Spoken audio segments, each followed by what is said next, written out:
lods, magluto tayo ng carbonara. So, ito yung ating bacon, mushroom, sibuyas, bawang, cream, paminta, at saka yung chicken cube. So, yung spaghetti. Natin yung bawang, so ito yung sibuyas.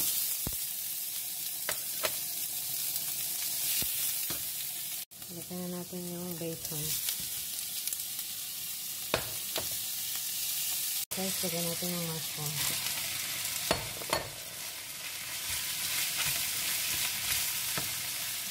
Ayan na guys, lagyan natin ng white wine.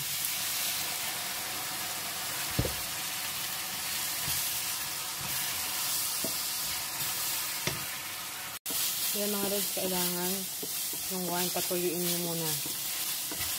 Saka nyo ilagay yung cream. So ayan, tuyo na siya oh.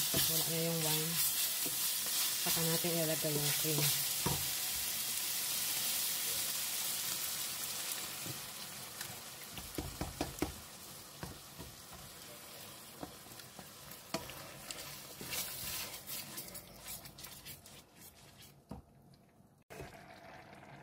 Ayan guys, natimplahan ko na yan. So ilalagay na natin yung pasta.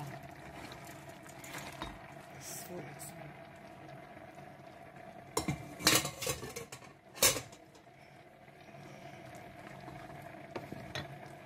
pahinaan ng apoy. Ayan. Haluin. Ayan guys, luto na siya. Mga lods, ang ating carbonara. It's it. Nakain tayo mga lods.